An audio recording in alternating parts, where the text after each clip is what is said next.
Les vierges, bienvenue à vous sur ma chaîne. On se retrouve pour votre guidance du mois de novembre 2023. Alors j'ai déjà effectué votre tirage en amont histoire de gagner un peu plus de temps.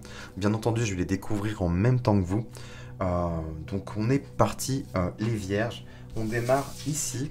Alors on démarre avec vos influences pour ce mois de novembre. On a une reine de bâton. Ok. La reine de bâton est vraiment va nous parler de tout ce qui a trait à nos désirs, peut-être le côté charnel aussi. Pour moi, elle m'évoque vraiment une rose dans le symbolisme et dans la symbolique. On est vraiment sur la rose là, quelque chose de voluptueux, quelque chose qui nous attire aussi, hein, quelque chose de magnétique, mais à la fois il y a les épines qui, voilà, elle se laisse pas faire non plus.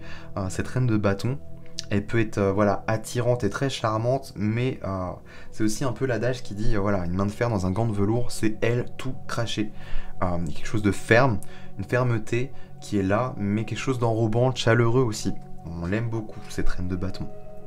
Ok, assez intéressant. Peut-être que ça va refléter une part de vos énergies, quelque chose peut-être de plus yin chez vous les vierges, que vous soyez homme ou femme. Hein.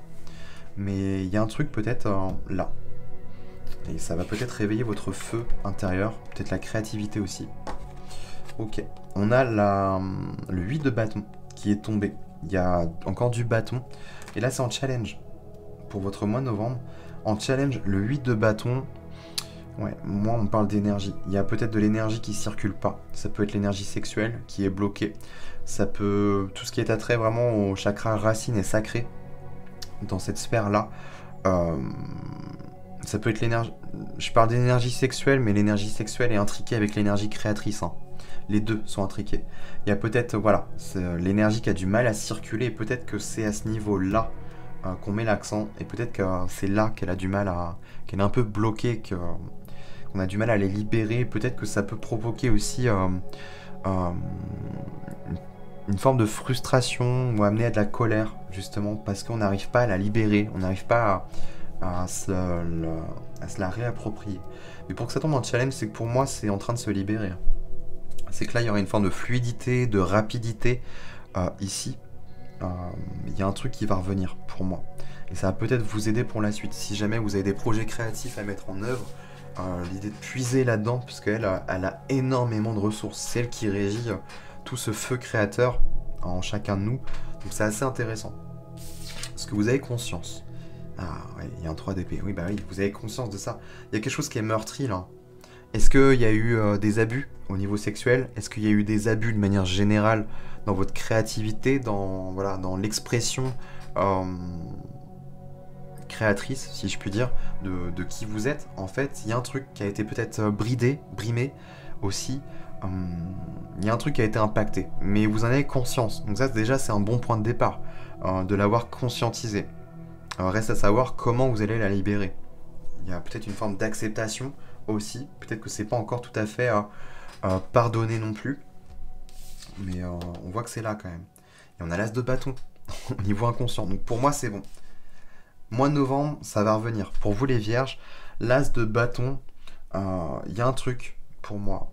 Soit c'est sexuel, soit c'est dans l'énergie... je vais arrêter de parler de sexe, hein. Je vais juste parler d'énergie créatrice. Voilà. Pour que vous ayez l'as de bâton, c'est que l'étincelle revient. L'énergie va circuler de nouveau. Il y a l'expression de quelque chose de nouveau et de neuf qui va jaillir. Donc ça, c'est top. C'est topissime. Et vous allez enfin dépasser cette blessure ou cet éclat, ce truc qui a été brisé. Mais c'est ce qui vous a façonné, ce qui vous a transformé aussi, ce qui vous a appris de nouvelles choses. Et pour moi, il va y avoir une forme de revanche sur vous-même, sur la vie de manière générale.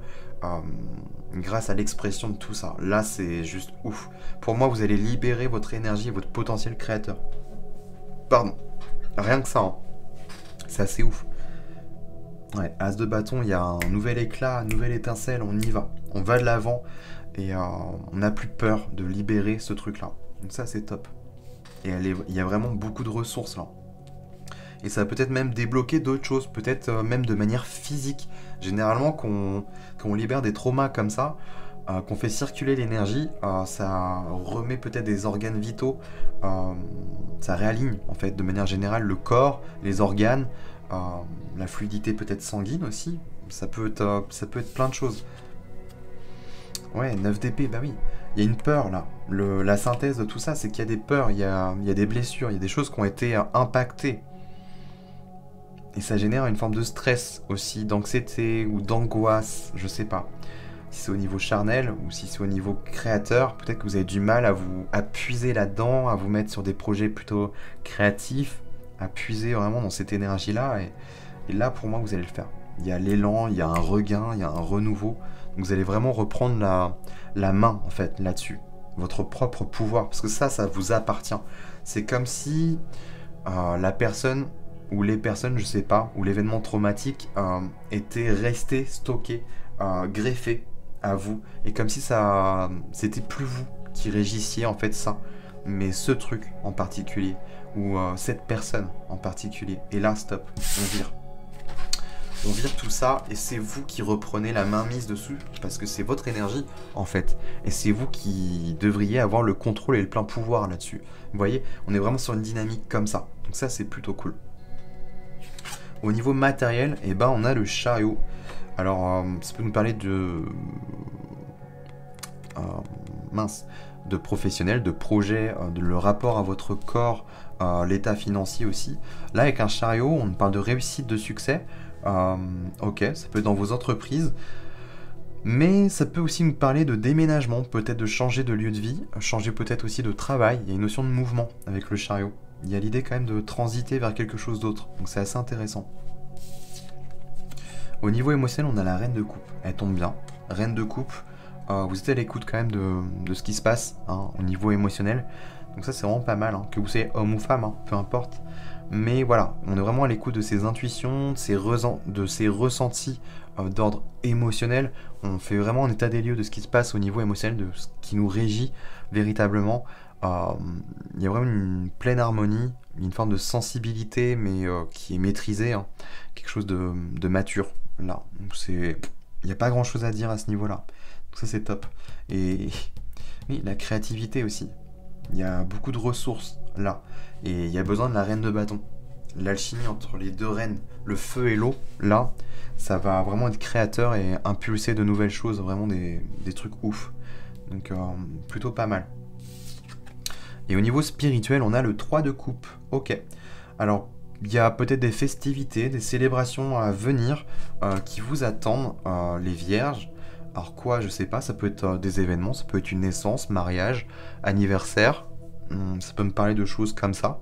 Ou alors quelque chose d'important que vous allez vivre. Est-ce que c'est peut-être un nouvel emploi, comme on pouvait le voir au niveau matériel, ou une nouvelle maison, voilà. Ça peut être quelque chose voilà, qui peut être fêté comme ça, une crémaillère aussi.